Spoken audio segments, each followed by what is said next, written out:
Dios les bendiga. Sean bienvenidos a Hogar de Gracia, un servicio más que nos permite el Señor llevar a todas partes del mundo.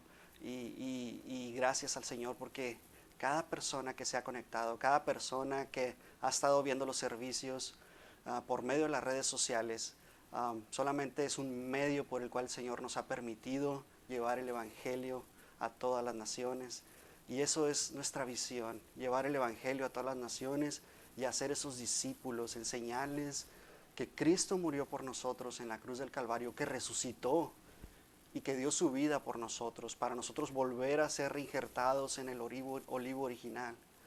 Y Él murió por cada uno de nosotros, y murió por ti, y murió por mí. Agradecido por el Señor, porque envió a su Hijo unigénito, porque de tal manera nos ha amado, de tal manera nos amó, que hizo ese sacrificio por nosotros en la cruz. Él enmudeció y no dijo ninguna palabra. ¿Por qué? Porque Él era el Cordero inmolado. Gracias a Dios por ese sacrificio que hizo por nosotros en la cruz. Y el día de hoy vamos a continuar nuestra serie, Las cualidades de un líder. La semana pasada estuvimos viendo cada una de ellas. En Primera de Timoteo, en el capítulo 3, menciona cada cosa que nosotros tenemos que, cada característica que nosotros tenemos que ir desarrollando en nuestra vida, cada habilidad que nosotros tenemos para ser líderes. Y vamos a continuar con cada uno de esos puntos y vamos a retomar algunos de ellos para que nosotros podamos volver a ver, a estudiarlos, volver a introducirnos a cada uno de ellos y agradecido con el Señor. Padre, gracias, Señor, por un día nuevo, Señor, que nos has dado, Padre, por una nueva mañana, Señor, un nuevo día, Señor, en el cual tú nos permites, Padre, llevar esta palabra, Señor. Padre, que esta palabra, Señor, fluya a través de mí, Señor, y que llegue a los corazones, Señor. Que esos corazones, Señor, que están necesitados, Padre, esos corazones que están sedientos, Señor, puedan ser restaurados, Padre, por medio de tu Espíritu Santo, Padre. Y aquellos, Señor, que están gozosos, Señor, en las pruebas, mi Dios, que puedan aún gozarse aún más, Señor, porque está la salida, Señor. Tú nos has dado la salida, Padre, para esas pruebas, Señor. Lo ponemos en tus manos, Señor. En el nombre de Cristo Jesús. Amén. Gracias, mi Dios. Hemos visto las primeras cualidades, vimos las primeras 8 cualidades que tiene que tener un líder y vamos a repasarlas una por una y luego continuaremos con las que siguen. Y la primera era que tenía que ser irreprensible. Y vamos a Primera de Timoteo en el capítulo 3. Vamos a ver ese versículo y dice, palabra fiel. Si alguno anhela obispado, buena obra desea. Y veíamos la semana pasada que obispado en griego significa episcopo, que significa pastor, puede ser un líder, puede ser un supervisor. Y eso es lo que engloba un episcopo con cada kilo, episcopo. Y vemos cómo ese episcopo tiene que tener unas cualidades para poder desempeñar bien su trabajo. Y las vamos a ir estudiando, cada una de ellas las vamos a ir repasando, las que vimos la semana pasada, solamente para que refresques tu memoria. Y los que no lo han visto, pues vean el video anterior para que puedan entender, comprender y estudiar. Y los que no lo han visto, pues puedan llenarse aún más. Entonces veíamos que esos episcopos, Pablo le envía esa carta a Timoteo para que él pueda desempeñar esa labor, para que él pueda establecer esos líderes, esos pastores, esos episcopos. Y luego lo mismo sucede con Tito, lo vimos en 1 de Tito 5, que él tiene el mismo problema. Estas personas que estaban ahí, siempre querían ellos inmediatamente ser pastores, querían ser líderes, querían ser los ancianos en las iglesias. Y es buena obra, Pablo nos dice que es buena obra la que deseamos. Cuando nosotros queremos establecer estudios bíblicos, por ejemplo, en nuestro hogar, una célula de matrimonios, por ejemplo, esa es una muy buena obra la que deseamos. Y por eso ponemos nuestra casa para abrir y que la gente pueda venir y llenarse de la palabra de Dios, estudiar, escudriñar la palabra. Y esa es una muy buena obra, nos dice Pablo. Y la verdad es que anhelamos todas esas cosas. Queremos nosotros enseñarles, ser los maestros de nuestro hogar, con nuestra esposa, con nuestros hijos y, ¿por qué no?, con nuestros amigos del trabajo, con nuestros vecinos. Esa es una buena obra la que el Señor nos ha mandado. Entonces, el versículo 2 de 1 Timoteo 3 nos dice que, pero es necesario que el episcopo, que el obispo, que el líder, que el pastor sea irreprensible. Esa es la primera. Marido de una sola mujer. Esa es la segunda. Sobrio, prudente, decoroso, hospedador, apto para enseñar, no dado al vino. Y ahí nos quedamos la semana pasada. Y quisiera recapitular un poquito acerca de que cuando eres prudente, ¿verdad? O sea, la prudencia tiene tantas cosas que tenemos que nosotros que hacer. Y la prudencia es cuando tú calculas, cuando tú piensas, cuando tú lo estás haciendo meticulosamente, y lo mejor de todo es que lo pones en oración. Pero también la prudencia entra cuando tú estás hablando y murmurando, por ejemplo. Tienes que tener mucho cuidado con lo que hablas y cómo lo hablas y cómo lo dices. Entonces tú tienes que calcular y pensar lo que vas a hablar antes de lastimar el corazón de una persona. Porque el Señor nos ha mandado a, a- a que no cometamos un asesinato, a que no matemos, ¿verdad? Y cuando nosotros decimos algo que hiere el corazón de una persona, llegamos a matar su corazón. Y entonces de ahí renace o crece algo que se llama amargura. Cuando tú hablas mal, cuando tú dices las cosas sin pensarlas, porque sabes que vas a dañar a la persona. Entonces tenemos que ser prudentes cuando nosotros hablamos y decimos las cosas. Tenemos que calcular, ser calculadores como la serpiente, esa característica que Jesús señaló o sacó de esa serpiente. La serpiente, como lo veíamos la semana pasada, calcula, mide la distancia, la velocidad para atacar a la presa. ¿Y qué característica tan especial tiene esta serpiente? Que Jesús la creó. Jesús es el creador de todas las cosas. Y él sabía que la prudencia en la serpiente es la característica número uno de la cual podemos tomar. Entonces, seamos prudentes. También veíamos irreprensible, que es anifeleptón, que es de buen testimonio. Tenemos que dar un buen testimonio en todas las cosas que hagamos, todas las cosas que nosotros estemos haciendo. Nuestro testimonio tiene que hablar de nosotros. Que cuando te vean, digan, hey, él es un hijo de Dios. Él siempre hace las cosas bien. En su trabajo, él siempre hace las cosas con excelencia, como si fueran para Dios. Así tenemos que ser irreprensibles, maridos de una sola mujer, como veíamos también la semana pasada. En el Antiguo Testamento tenían más de 2 mujeres. Y Dios no hizo el matrimonio de esa manera, no lo diseñó. Él estableció el matrimonio entre mujer y hombre. No lo diseñó entre mujer y un hombre y 7 mujeres, o una mujer y 3 hombres, o un hombre o 2 hombres, perdón. Entonces, Él lo diseñó marido y mujer. Y, por ejemplo, cuando los judíos trataban de atacar a Jesús, cuando le preguntaban, ¿por qué existe la carta de divorcio con Moisés? Y la verdad es que Jesús, el maestro de maestros, les contesta, por la dureza de tu corazón, por la dureza de nuestros corazones, es porque vamos y buscamos otra mujer, otro hombre, que no es nuestro marido, nuestra esposa. La dureza del corazón. Tenemos que ver eso en nuestros corazones. Amar a tu prójimo como a ti mismo lo estableció Jesús. Porque si tú no amas a tu prójimo, no vas a amar a Dios. Es más difícil que ames a Dios que no ames a tu esposa, a tu esposo, que es al que tienes ahí cerca, a tu lado, hasta que te das cuenta que Dios lo puso para ti. Es tu ayuda idónea. Tenemos que ser sobrios, que es nefalión. Tienes dominio propio. Tenemos que controlar nuestras emociones, nuestro enojo, todo lo que nosotros somos, tenemos que controlarlo. Tenemos que ser prudentes, y la palabra griega es safrón. Entonces, Tenemos que ser decorosos. Lo vimos la semana pasada, igual cosmión, que es, tienes una vida ordenada, que eres limpio, eres pulcro. Y, y tú estás trabajando en tu vida. Todos los días tienes que ver que no has llegado al 100%.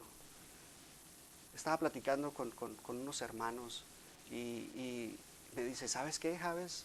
Es verdad, cuando decimos que estamos al 100%, en realidad es mentira. Porque no podemos estar al 100%. El único que llegó al 100% y que fue siempre el 100% fue Jesús. Cada día vamos de triunfo en triunfo, vamos mejorando en cada cosa de nuestra vida, todas las cualidades que somos, inclusive el fruto del Espíritu. Tú vas dando cada día más amor, más paciencia, más benignidad, eres más bondadoso cada día. ¿Por qué? Porque Cristo Jesús está en ti y tú vas aprendiendo el día al día. Tenemos que ser hospedadores, que significa filexenón, que es hospitalario. Abre tu casa. Sabes que vas a ser bendecido. Y no busques la bendición, sino que bendecir a alguien más. Eso es lo importante, que tú pongas en su corazón lo que tú tienes, que tú le vas a dar todo, que tú le vas a dar hasta tu recámara. Tenemos que ser esos hospitalarios, porque un hogar que hospeda, un hogar que abre su casa para otros, está diciendo, mi hogar, yo y mi casa adoraremos a Jehová, ¿verdad? Serviremos a Jehová, al Dios de los ejércitos. Entonces tu casa sirve al Dios poderoso, al Dios de Israel. Eso es lo que tú estás diciendo cada vez que tú abres tu casa. Aptos para enseñar. Decía la semana pasada, yo creo que esta es una de las más difíciles, porque la palabra didácticos, que es la habilidad para enseñar, es de las más complicadas. Exponer la palabra, porque tienes que tener esa habilidad de que vas a ser exhortado cuando te equivoques. Y tener esa sensibilidad para la gente, para tú poder recibir esa exhortación y decir, ¿sabes qué? Me equivoqué, es verdad. Y no estar listo para decir, no, yo nunca me equivoco, yo soy el pastor y nunca me voy a equivocar. Y eso es el primer error que cometemos. Y de ahí tienes que tú enseñar la manera correcta, enseñar la palabra de Dios, siempre hablar de la palabra de Dios. Porque cuando tú empiezas a hablar de ti mismo, empezamos a cometer esos errores. Todo debe estar fundamentado en la palabra de Dios. No dado al vino. Paroinos, que significa borracho. Y aquí es donde quiero empezar, donde quiero retomar en donde terminamos la semana pasada.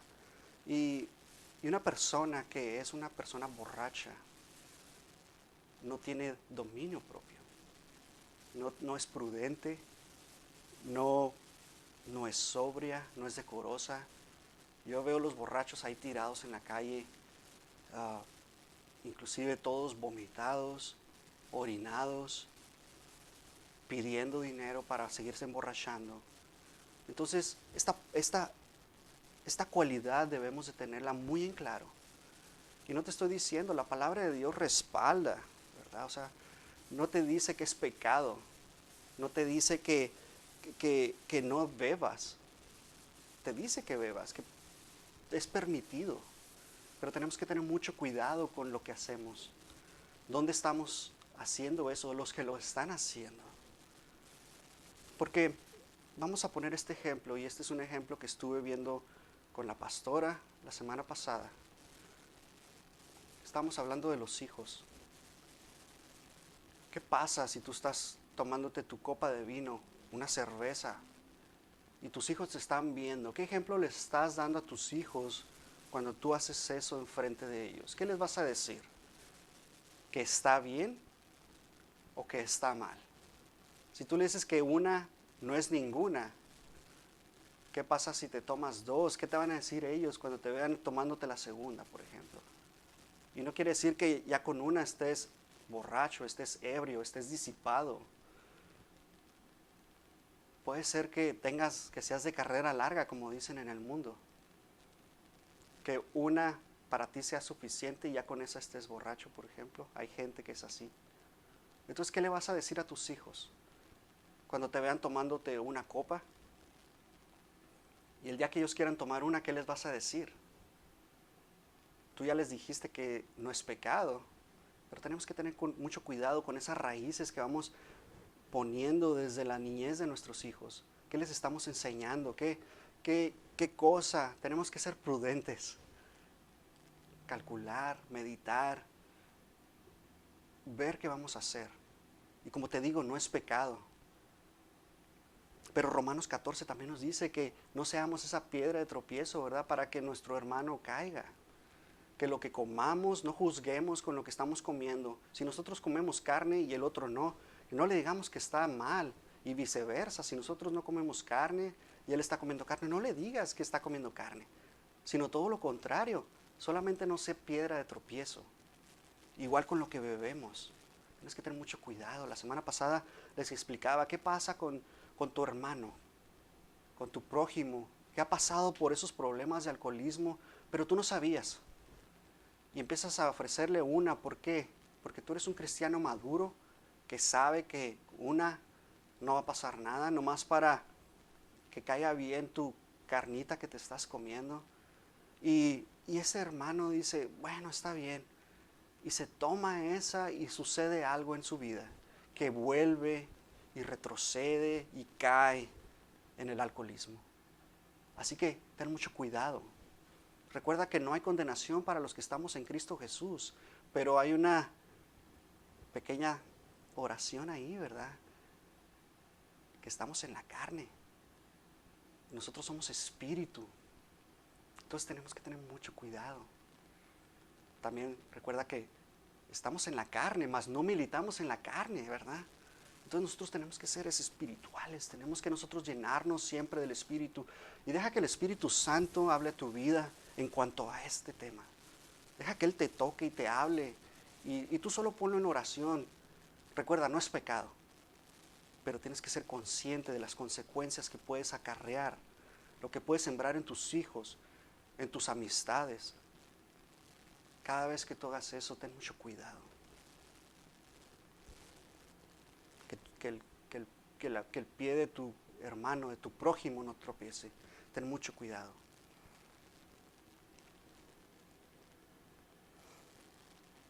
Ahora sí, vamos a empezar. Vamos a empezar con las cualidades. Vamos a retomar estos puntos. Y el número 9, no pendenciero. Y en griego significa plekten, con K, plekten, que significa arrogante, soberbio, egoísta. Y estas personas, por lo regular, cuando tú hablas con ellos, cuando tú les expones y los exhortas, y es prácticamente está unido con un maestro, con una persona que quiere ser líder, ¿ok? Estamos hablando de los líderes, de los pastores, de todas aquellas personas que están liderando, supervisando algo en la iglesia, en un ministerio.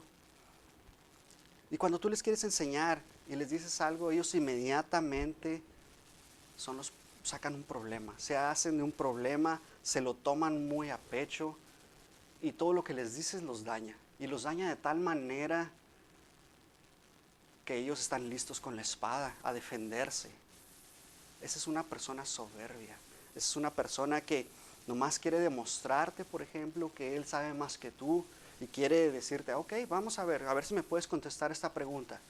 Y cuando tú tratas de enseñarle, no permiten que tú les enseñes.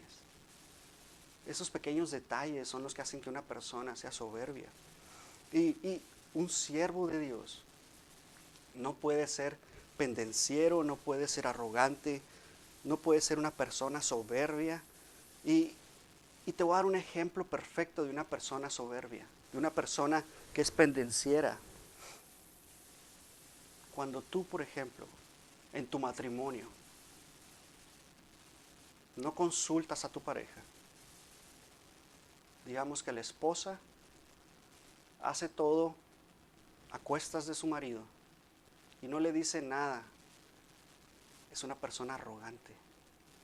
De igual manera el esposo, si todo lo que él dice se tiene que hacer como él lo hace, como él lo dice, cuando él lo dice, esa es una persona soberbia. Y tenemos que entender que nosotros tenemos a nuestra esposa, es nuestra ayuda que Dios nos dio. Todos los asuntos, tus negocios, tus hijos, todo lo que tenga que ver con tu relación, tú tienes que consultarlo con tu esposa. Si tú vienes y me dices, y solamente me dices, tomé esta decisión, déjame decirte que Dios va a tratar con tu vida en algún momento y te va a demostrar que lo que tú intentas hacer tú solo, el Señor va a venir y lo va a aplastar y te va a decir, déjame decirte algo, yo te he dado a tu esposa para que sea tu guardiana, tu compañera, tu amiga, tu consultora, tu consejera. Así es Dios. Él no te va a dejar que tú salgas y seas ese soberbio y tomes esas decisiones por ti mismo, porque Dios te ha dado esa pareja, ese prójimo, esa ayuda idónea que Dios tiene para tu vida. Tienes que entender eso, tienes que metértelo en tu cabeza, que tú solo, con tu soberbia, no vas a poder lograr lo que con tu pareja vas a lograr. Porque el Señor ha puesto ese matrimonio, son una sola carne y los dos tienen que tomar esas decisiones en todo momento, juntos. ¿Qué van a hacer? ¿A dónde se van a ir de vacaciones? Lo más sencillo, ¿a dónde se van a ir de vacaciones? ¿Qué van a hacer? Aunque creas que te las sabes de todas, el Señor va a trabajar con tu vida. Entonces tenemos que tener cuidado con esa soberbia. El 10, no codicioso de ganancias deshonestas. Y esto es algo que está sucediendo últimamente en las iglesias. Si gustas acompañarme en 2 de Pedro, capítulo 2, en el versículo 1, dice, pero hubo también falsos profetas entre el pueblo, como habrá entre vosotros falsos maestros, que introducirán abiertamente herejías destructoras y aún negarán al Señor que los rescató, atrayendo sobre sí mismos destrucción repentina, y por avaricia harán mercadería de vosotros con palabras fingidas. Y luego en 1 de Pedro, en el 5:2, dice, apacentad la grey de Dios que está entre vosotros, cuidando de ella, no por fuerza, sino voluntariamente, no por ganancia deshonesta, sino con ánimo pronto. Entonces, hemos visto últimamente las iglesias que están pide y pide dinero para construcción, para lo que sea. Hemos visto esos videos que me impresionan tanto que dicen, bueno, los que traigan $1,000, vénganse para acá porque aman mucho a Dios. Los que traen $100 que le van a dar a Dios, vénganse aquí porque aman más o menos a Dios. Y los que no aman a Dios, vengan y den acá sus pennies. Hemos visto tanto esas cosas. Hemos visto cómo esos pastores, esos maestros de la palabra, esos líderes están negociando, son mercaderes del evangelio. ¿Cómo es posible que puedan decir que vénganse para acá los que aman a Dios? Y luego los pobres ahí están diciendo, bueno, es que yo amo a Dios, pero me van a ver que no lo amo. Entonces voy a dar mi cheque de la semana y me voy a quedar sin nada. Pero yo amo a Dios para que todos me vean. Y pobre familia, ahí está batallando porque no tiene dinero para pagar ni la renta ni para comer. No seamos esos maestros de los cuales habla Pedro. Tenemos que tener mucho cuidado con lo que hacemos. Recuerda que cada uno debemos dar conforme, dice 2 de Corintios, cada uno dé como propuso en su corazón, no con tristeza, ni por necesidad, porque Dios ama al dador alegre. Entonces, como propuso Dios en tu corazón, tienes que dar. Recuerda que primero está Dios. Él te va a suplir todas las cosas. Él siempre va a tener cuidado de ti. Tenemos que enseñar la manera correcta de cómo dar, de cómo servir, qué hacer en el ministerio para poder dar. primeramente que nada, la iglesia debe llevar la palabra de Dios afuera. Eso es lo que tenemos que hacer. Llevar el evangelio a todas las esquinas del mundo. ¿Y cómo lo podemos hacer? Bueno, evangelizando. Ese es el primero de lo que tenemos que hacer. El evangelismo es lo más importante que debe tener un ministerio. ¿Y cómo se puede lograr? Saliendo. Tienes que salir. Es lo primero que tienes que hacer. Salir de aquí. Ir a servir. Llevar la palabra de Dios al necesitado, al hambriento, al sediento.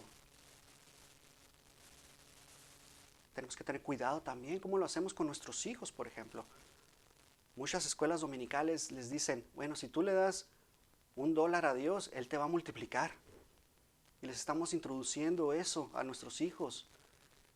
Y Dios no funciona así. Dios solamente ve tu corazón. Él te va a bendecir. Dios hizo todo por nosotros en la cruz. Jesús, su sacrificio en la cruz del Calvario. Y nosotros por agradecimiento damos. Esa es tu ofrenda, es un agradecimiento a Dios. Y damos de todo corazón. Y aún así, si Dios no te bendiciera, con la cruz es suficiente para nosotros agradecer, estar agradecidos con Dios. Es suficiente. No estés esperando nada a cambio, no estés esperando bendición que venga a tu vida. ¿Por qué? Porque Dios ya te lo dio todo.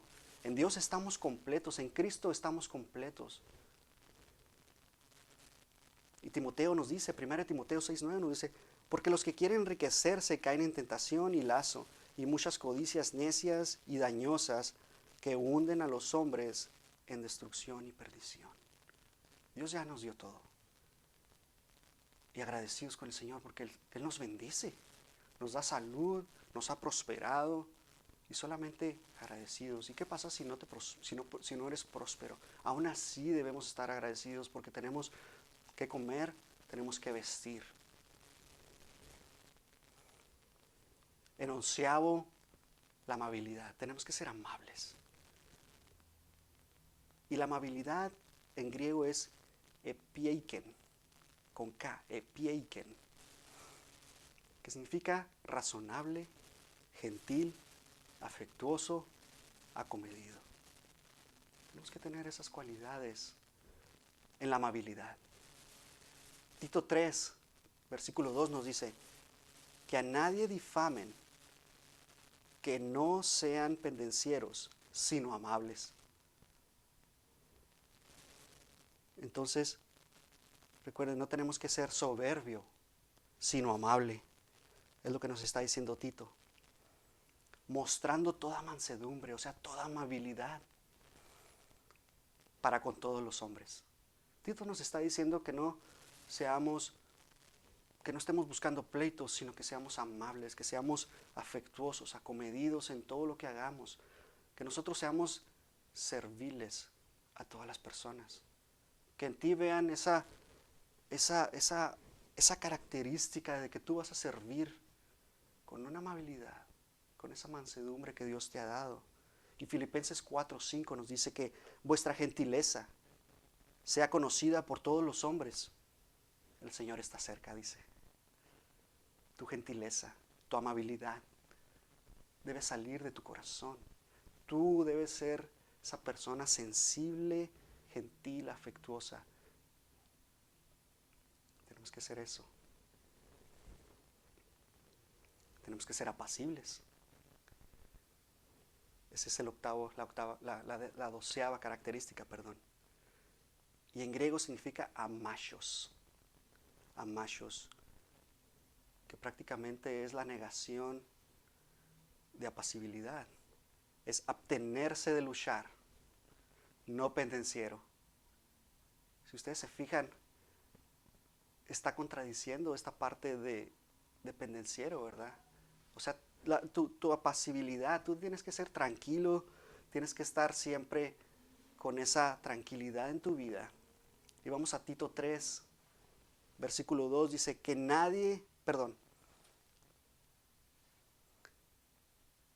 nadie difamen, que no sean pendencieros, sino amables.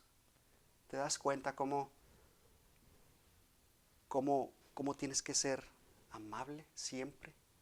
Que tienes que estar tranquilo, que no debes de andar peleando. Y segunda de Timoteo 2:24 nos dice, porque el siervo del Señor no debe ser contencioso, sino amable para con todos, apto para enseñar, sufrido. ¿Te das cuenta cómo tenemos que ser apacible, tranquilo? Siempre tenemos que tener eso en nuestra vida. Y la treceava característica es no avaro. Y en griego significa afilarguros, que es no amor al dinero, no avaricioso. Una persona avariciosa es una persona que desea tener dinero, que su prioridad número uno es tener dinero. Y un cristiano que tiene amor al dinero no debe servir en un ministerio, porque lo único que va a hacer es que va a dañar el ministerio, porque su prioridad número uno no es alcanzar las almas, no es servir, no es servirle al Señor, no es servir a tu prójimo, sino hacer dinero. Hebreos 13:5 dice, sean vuestras costumbres sin avaricia, contentos con lo que tenéis ahora, porque él dijo, no te desampararé ni te dejaré, de manera que podamos decir confiadamente, el Señor es mi ayudador, no temeré lo que me pueda hacer el hombre. Entonces, tenemos que quitar eso de nuestras vidas, el amor al dinero. 1 Timoteo 6:8 dice, así que teniendo sustento y abrigo, estemos contentos con esto. Tú tienes todo. Es como decía anteriormente, tú tienes todo. Tienes que guardar tus mandamientos, obviamente, amar a tu prójimo como a ti mismo, amar a Dios por sobre todas las cosas. Dice, porque los que quieren enriquecerse caen en tentación y lazo y en muchas codicias necias y dañosas que hunden a los hombres en destrucción y perdición. Porque la raíz de todos los males es el amor al dinero, el cual, codiciando algunos, se extraviaron de la fe y fueron traspasados de muchos dolores. Entonces, hemos visto estas nuevas características.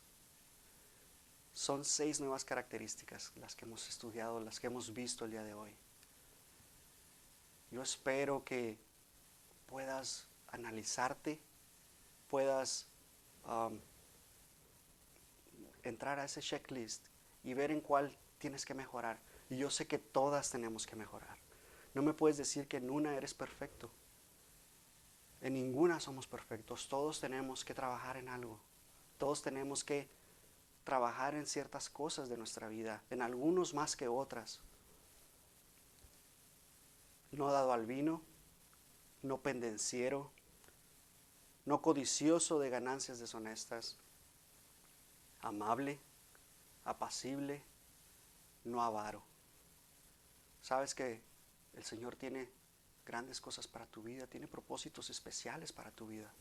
Me encantaría que todos fuéramos líderes, que todos fuéramos pastores, que todos fuéramos maestros, pero no sucede así. Algunos vamos a ser evangelistas, algunos vamos a ser pastores, algunos a lo mejor no van a hacer nada. Que su propósito es estar ahí para que otros puedan tomar de tu fruto, que tú los puedas bendecir. Y tenemos que seguir la buena batalla de la fe. Padre, gracias Señor por esta palabra, mi Dios. Gracias Padre porque tú eres tan bueno, Señor. Tú nos llenas, Señor, cada día, Padre. Tú, Señor, estás al cuidado de nosotros, mi Dios. Porque tú, Señor, vistes las aves del campo, Señor, y no les falta nada, Señor. Tú les das de comer, mi Dios. Tú vistes esos lirios, Señor. Y nosotros no tenemos que preocuparnos, Señor, por nada, Padre, porque tú, Señor, nos das todo, Señor. Tú eres nuestro refugio, tú eres nuestra fortaleza, Señor. Por ti entendemos, Padre, que por tu voz, Señor, por tu comando, Padre, todo fue creado, Señor, todo fue formado, mi Dios. Y solamente, Señor, agradecido contigo, Señor. Padre, tú que has dado a tu Hijo por nosotros, Señor. que por tu sangre, Señor, hemos sido curados, Padre. Por tu cuerpo, Padre, hemos sido curados, mi Dios. Por ese cuerpo molido, Padre, y por tu sangre, Señor, justificados, mi Dios. Tú has pagado el precio por nuestra vida, Señor. Gracias, mi Dios, por ese sacrificio en la cruz, Señor. Sabemos, Padre, que tenemos que ir de triunfo en triunfo, mi Dios, de victoria en victoria, Padre. Y tú nos das la salida, Señor, para cada prueba, Señor, cada cosa que se presenta en nuestra vida, mi Dios.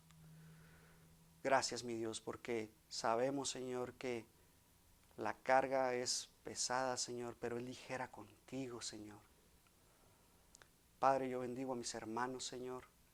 Que tengan una semana, Señor, bendecida, Padre. Que todo lo que hablen, Señor, sea edificación para sus vidas, Padre.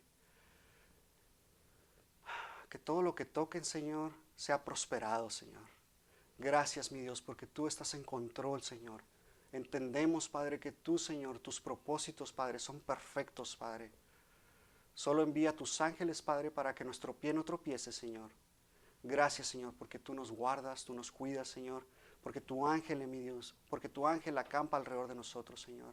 Y porque tu Espíritu Santo, Señor, está sobre nosotros, mi Dios. Porque tú, Señor, y tu Hijo, Padre, están en nuestro corazón. Están con nosotros, Padre, abriendo camino, Padre. Gracias. En el nombre de Cristo Jesús. Amén. Dios te bendiga.